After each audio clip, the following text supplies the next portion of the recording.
Welcome to the AIMinds podcast. This is a podcast where we explore the companies of tomorrow being built AI first. I'm your host, Demetrios, and this episode is brought to you by Deepgram, the #1 speech-to-text and text-to-speech API on the internet, trusted by the world's top conversational AI leaders, startups, and enterprises like Spotify, Twilio, NASA, and Citibank. In this episode, we are joined by none other than Benjamin, the CTO and co-founder of Replicant. And I have a funny question for you, Benjamin. You've got a story about Bend, Oregon that you can kick off. I think you were doing some DJ work there, which is not related to anything that we were planning on talking about today, but I got to keep it rocking because we were having such a great conversation before I hit record. Yeah. Thanks so much for having me. It's really a wonderful opportunity to speak with you. Big fan of Deepgram, been using the service for a number of years, and it's been a great partnership with Replicant. I'm coming to you live today from Portland, Oregon. I live in a small town called Corvallis, and I was recently in Bend, Oregon, to open for LCD Sound System at a major amphitheater, which is such a dream come true. It was really fantastic, and I've had a love of music and the arts for many years, although I had my start as a computer scientist and also an AI researcher. I took a little bit of a left turn after I had sold a company to eBay. And I said, you know what, these big company cultures are not exactly what I'm looking for. And so I started an art gallery of computer code. And we would really celebrate code for code's sake. What if you could just make code and have it be kind of a beautiful, not for a quarterly profit or to think about, the amount of money it could make, but just for the beauty that it would bring to the world. And so it's it's really a phenomenal way to work when you can be inspired in that way. So many questions come up around the art gallery, around doing AI back in the day. But the biggest one, my burning question is, how did you get the call to be the DJ for LCD Sound System? Oh, it was my heart was racing for sure, and I was actually only given about 2 days notice to prep for it, which was kind of wild. So right out of college, I had joined a company called Hunch, and it was a recommendation engine. And this was back when online quizzes were really hot. And so, it was fill out this quiz and we'll tell you what festival you should go to. Fill out this quiz and we'll tell you what your career should be, or, what shoes you should go and buy. What kind of werewolf you are. Yeah, exactly. Yeah. Which character from the Muppets are you? Twilight. And people were it was interesting how much information people would share about themselves. These were questions that were written by our users, and then the AI would figure out, okay, which of these are predictive and which of these are not. But our customer base would answer 125, 150 questions about themselves, which was very eye-opening. And I think it was at the time that people started to think about, well, what can you actually do with this kind of data? And now I think we've seen, maybe a little bit of the darker side of that data, where Facebook can take all this information about you, or Meta can, know everything that you're looking at. And it's so good now that people think they're being listened to. But really, they just, the profiles are so rich of this data that we've put out into the world. But this was still the early days. I think it was, kind of before Cambridge Analytica and before some of the major scandals around data. And my CTO at the time, Matt Gaddis, who's a brilliant engineer, brilliant researcher, really kind of opened my eyes when it came to what we could possibly do with AI. His partner is the keyboardist and a musician in LCD Sound System, and is just phenomenal. No way. She plays the analog synths. Her name is Abby. She's very phenomenal, and so she asked me to come and play. It was a real honor, and it was wonderful to be able to look out into the crowd, see so many happy, excited people just living in the moment. Wow, what a special time to go out there. And I'm blown away by that, because the people that understand who LCD Sound System are that are listening probably are very jealous right now. The people who do not probably do not care. Go listen to their album. It's just Go pull it check off it out. Spotify, please. They're really phenomenal and also fantastic people, and so that's it's great when you get to meet your idols and they're actually wonderful individuals. Yeah, that helps. So you have been kind of like moonlighting as a DJ, but that's not your main gig. And you also had a gallery for code, just for code's sake. How did you present that to people? Yeah, it's a great question because there's obviously, you think about art and you think about visuals. You think about Flemish painters. You think about the way that they use light and the way they use pigment. I'm interested in provenance. I'm interested in the history. Where did this piece of code come from? Why was it created? Who went to jail because of it? Who became rich because of it? Like what were the motivations behind it? And so we had everything from, we did have some visual piece. We had the oldest algorithm that we could find. It's on a Babylonian clay tablet from 4,000 years ago, and it describes a process, an algorithm for how you would calculate the volume of a cistern. And so it's this beautiful cuneiform writing on a small tablet, and at the bottom, after describing how to calculate the volume of a particular cistern, it says, this is the procedure. And you see this is the procedure listed at a number of these different clay tablets. And it means, I've told you how to do something once, but you can extrapolate this. And this is the procedure for how you will do it for, a cistern of any width and length and depth. And I found that very beautiful, the way that it was presented, and not only visually, but also the history of where it came from. Now, I've been told by Egyptologists that the Egyptians actually had a lot of algorithms before the Babylonians, but they were written on papyrus. And so I think that's why storage medium also matters, and so remember to back up your CDs because they may not last forever. But yeah, it's wonderful to see the through line of the Babylonian clay tablet all the way through to, we had a virus that was written specifically for the auction. And what was interesting was the auction house refused to sell our virus. They'll sell Duchamp's toilet. They'll sell, very outrageous pieces, sometimes very offensive pieces, but the virus was a little bit too hot for them. And so I thought that was interesting to see where the line is drawn there with what the art world is ready for. Yeah, I think I remember something making news where they sold a glass of water. Yes. And they'll sell that. Yeah, they'll sell a Banksy that, destroys itself, quickly after the sale. And I think it was also a simpler time. It was before NFTs. It was before a lot of I think grifting kind of came around into the into the art and technology world, and so it did feel a little bit more pure. And it was an eye-opening way of working because it pulled in not just the hard technology and people who were excellent data scientists or excellent AI researchers. It was painters and it was sculptors and it was people who had a very fantastic way of speaking and a command of language. And as I think about the AI of the future and where we're going, it's not always code. It's now, how well can you write a prompt? How well can you get an idea out of your own mind and into, I'll say, the mind of the machine? I don't want to personify it. I think machines are more than human. I think I want to be ethically correct here in saying that, a lot of the creations that we're making they're not people, they are machines. And I think that it's interesting to think about how the command of language comes into that. So you spent time in the art world and eventually you were inspired to start another company and go through the whole rigmarole again. Are you a bit of a masochist, or what's in it that you wanted to go through this? Because you know how painful it is, right? I imagine you had been through it. Was it that you had so much time behind you, you forgot? Kind of like what I hear happens to women in childbirth, where it's painful in the moment, but then afterwards they romanticize it. You look at the faces of your children and you say, "Oh, yeah. I remember why." Do it again. That's exactly what happened to me. That is very true. Yes. So, I did, throw my hat back into the ring after, I think, swearing off, any kind of a venture-backed startup. But that company, Hunch, that was the recommendation engine, that was eventually acquired by eBay.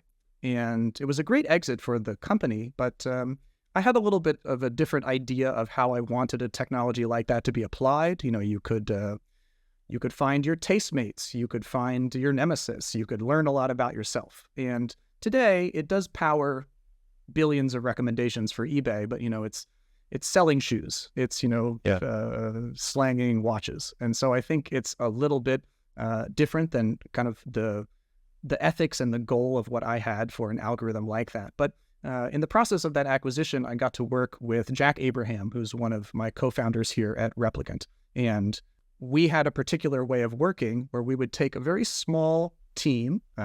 Actually got a call from him around midnight one night. And I'd not met him before. I'd heard of him just from the world of startups. And he said, Benjamin, I've heard some great things about you. And, we're on a secret mission from the CEO of eBay, John Donahoe at the time. And we're going to go down to Australia and we're going to completely reinvent what eBay is, how the recommendations work, how the items are sold. Let's modernize it in a way that it really hadn't been modernized since the late 90s. And I said, wow, that sounds great. When do we leave? And he said, 6 a.m. So this was a kind of, I loved the immediacy. I loved the excitement of kind of, I didn't even know who I would be traveling with. I knew Jack would be there. And so showing up at the airport, kind of one by one, the main characters were revealed. A phenomenal designer who is now head of design at Meta. Amazing computer scientists that have gone on to create, phenomenal AI works and Jack. And so that way of working where we would take a small team, go to a place, I think we spent about 3 weeks down there, developed a prototype product, brought it back to a lot of fanfare, but then also the difficulty of working within the system, the startup within the startup trying to go and push this forward was another interesting path. Just a little bit of a tangent, because I think you're going to appreciate this one, where you were saying, I would love to know who my nemesis is or who I can pair with. I've been thinking a ton about how Spotify has all this incredible data on me and what type of music and podcasts I listen to. It would be awesome if I could know who else is like this special snowflake like I am that listens to this certain type of music, but also enjoys these podcasts and that type of thing. But they don't do any kind of social, which is weird. They used to kind of be able to see what your friends are listening to, but that's if you add your friend or you have your list, the playlist, and you can see someone who's made that. But I know that they have their embeddings of me, and I represent an embedding, which is, in vector space somewhere, and there's probably a lot of people right around me that I would enjoy meeting. And so it's weird to me that they don't do that. Yeah, I feel a little crestfallen with the trajectory of Spotify because there were a number of companies. I love to do hackathons. It was a major excitement back in the day. I still love it. And that you could upload a song and it would say, hey, here's the number of beats per minute. Here's where the downbeat is. You could remix things really easily. Spotify went and snapped up and purchased a lot of these companies and then kind of shut those features down. They really didn't extend it. And what we found at Hunch was that if you're looking for someone you can really connect with, yes, it's good to find people who have things in common, but the best way is if you collectively dislike something together. If you both don't like some particular type of music, that's going to be a better indicator of your, long-term friendship ability than liking the latest Taylor Swift or something like that. Oh, that is hilarious. So tell me what you're working on now. Jack and I had worked on this project for eBay. We kind of both went our separate directions. I started the art gallery. He started actually an incubator that took that particular way of ideating and starting companies. You mean flying to Australia at 6 a.m. with no heads up? Yeah, but also thinking about how can we make this a repeatable process? Can we get a finance team? Can we get a team of lawyers for incorporating the ideas? Can we get an HR department that can help with hiring? And essentially have a studio that turns out a number of different ideas and sees which of them have legs. And so Jack and I would get together every, couple 6 months, and we'd talk about, what was new with him, what was new with me, and is there any overlap that we could find a way to work together again. And there were a number of fantastic startups that came out of Atomic, and but they never quite had the spark that I was looking for, which was bringing together the really hard technology and the arts as well. Really? And it wasn't until we started to discuss language and voice and conversational AI that I thought, and this was back in 2017, we have these amazing assistants, or what I saw as amazing assistants at the time. We've got Google Home, we've got Alexa. Why is it that I've never had a very good conversation with a machine? It's something seems like it's missing there, and I can tell that the technology is going to get better and better, but it seems like there is an artistic side to this that's missing, that Google doesn't seem like they've cracked yet. Amazon doesn't seem like they've cracked yet. Watson from IBM doesn't seem like it's quite cracked yet. And I would say even up to now, here we are 7 years into the founding of the company, it's still kind of an unsolved problem. We're getting better and better, but it will require a lot of innovation to create the great conversations of the future. I often wonder if it's because they haven't cracked it or they didn't think it was that important. Like there isn't a clear value on it for them, or they can't like associate, all right, well, yeah, we'll sell more ads if we have better conversations, that type of thing. I imagine it's not that cut and dry, but I often wonder that. And so if I'm hearing you correctly, you said we don't have that. I want to go and build it. I want to make that a thing. Yeah. Unfortunately, I think the motivation or the alignment of motivations is perhaps not there at some of these larger companies, because it's a difficult task to create these conversational agents. We call them thinking machines. And what it leads to is people not being able to talk in the way and express themselves in the way that they wish they could. I grew up in West Virginia. I have a pretty strong accent when I go home, and I want the machine to be able to understand the West Virginian just as well as the Californian, just as well as the person from Germany who's speaking English as a second language. You should be able to speak in the way you want to speak. You should be able to use not only the accent that you have without code switching, but also the word choice that you want to use, and have the machine understand that as well for you. And if you miss out on that, if you don't allow people to speak in the way they want to speak, then you're kind of capping yourself at a certain level of resolution.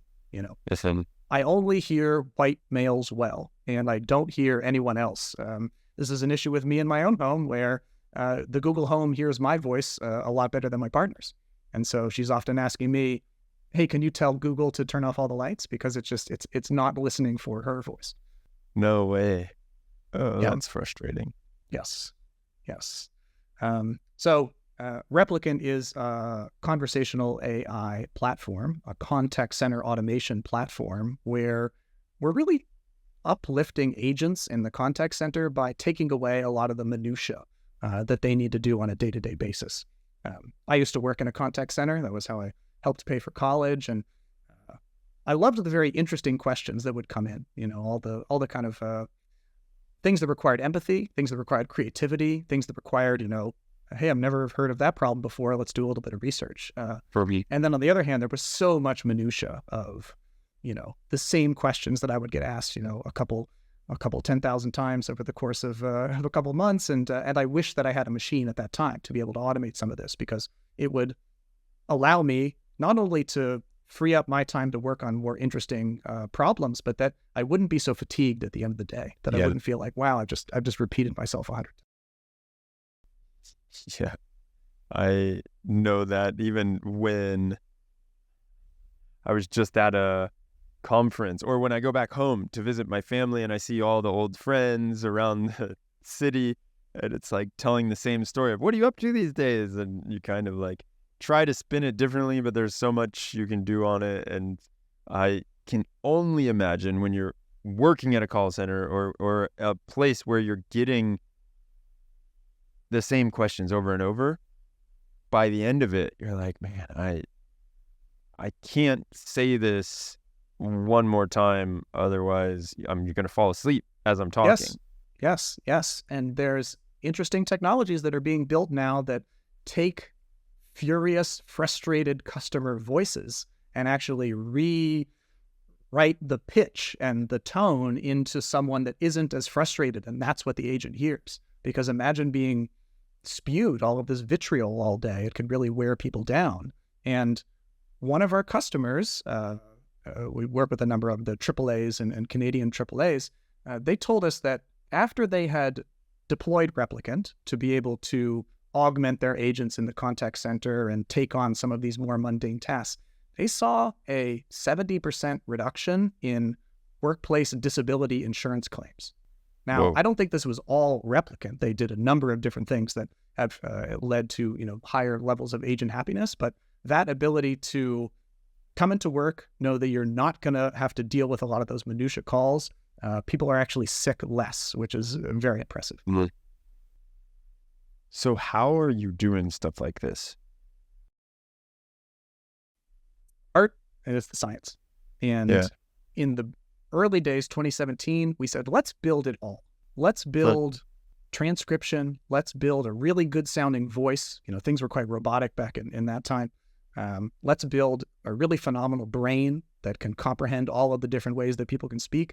And let's build a graphical way of representing all of this so that you don't need to have a PhD to understand how the conversations are built.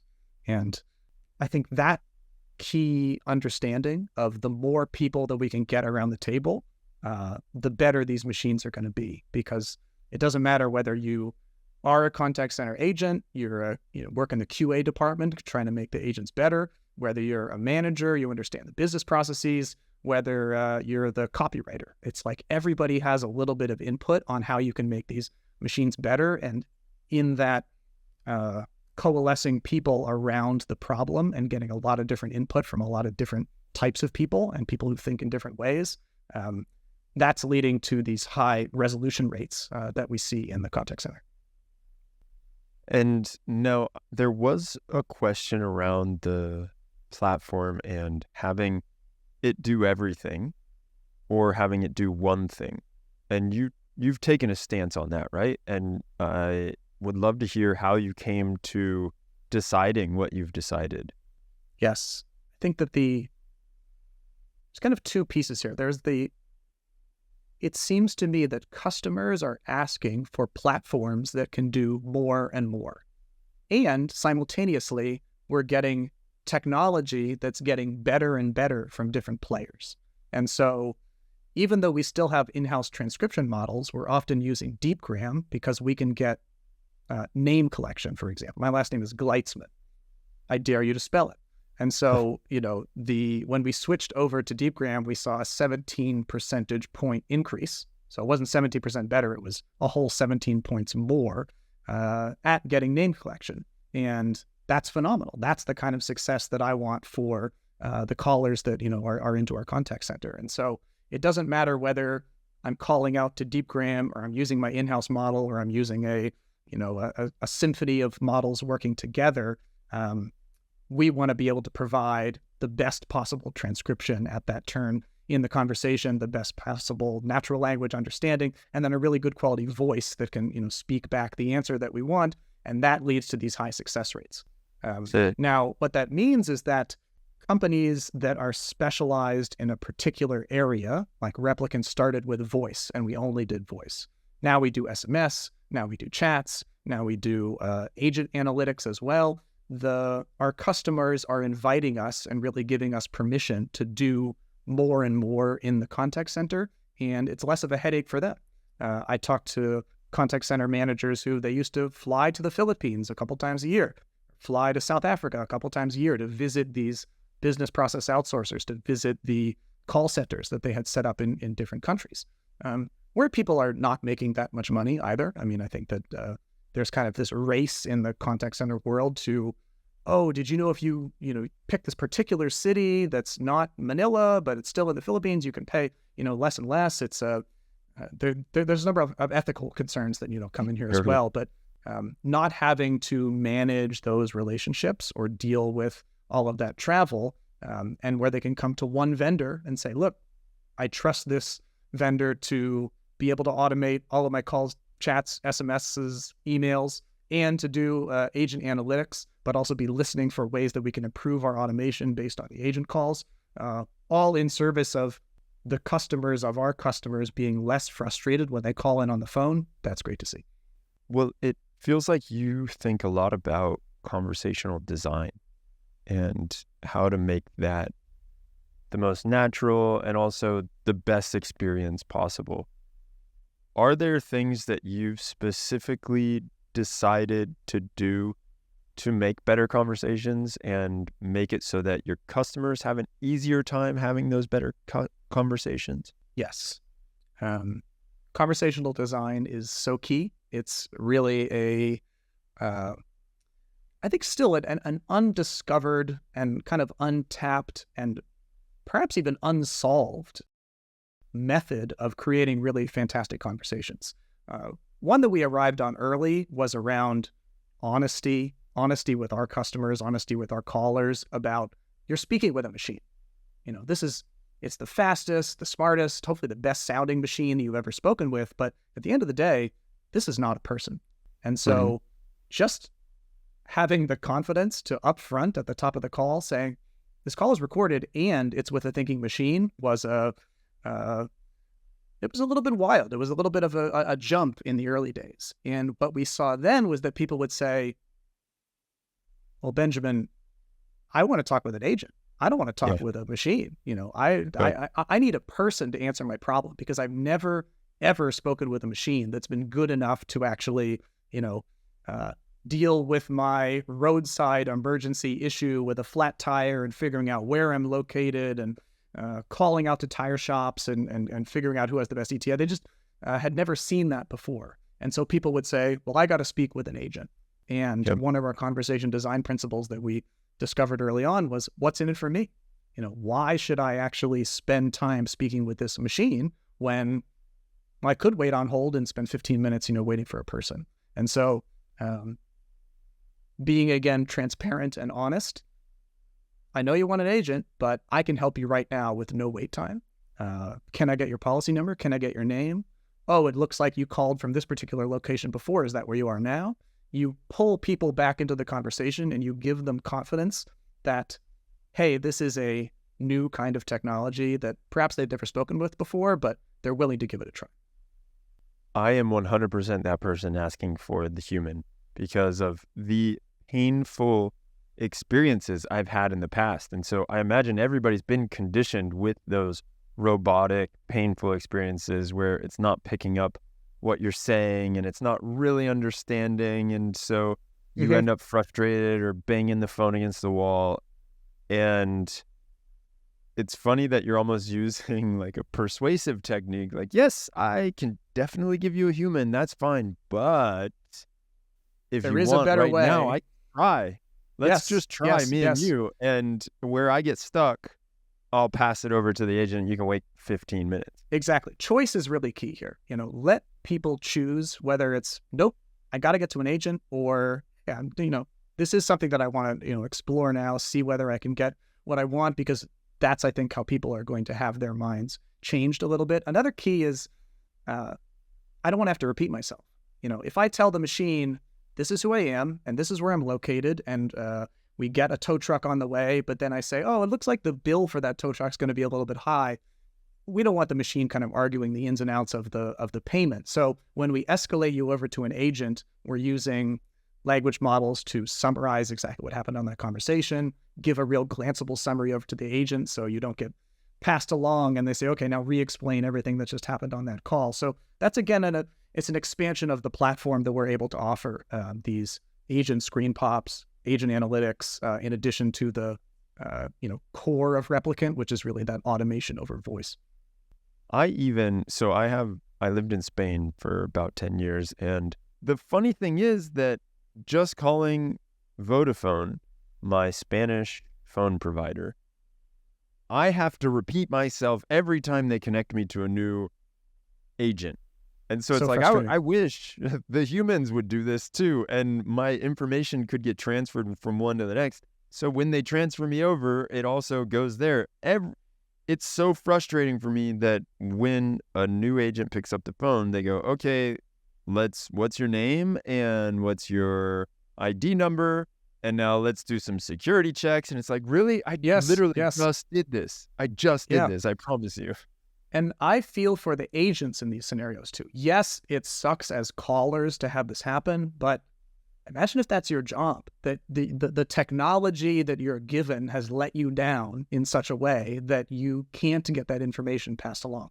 And it's not like it's that tough to do. I just think there's been some neglect of technology specifically in the contact center, which is why I think we found so much success working in this space, is that we're taking a pretty antiquated model and we're taking the brand spanking most new AI that we can and a lot of great conversation design and a lot of good design thinking, and we're applying that to the problems that are in the contact center that, as you said, everybody's had that negative experience.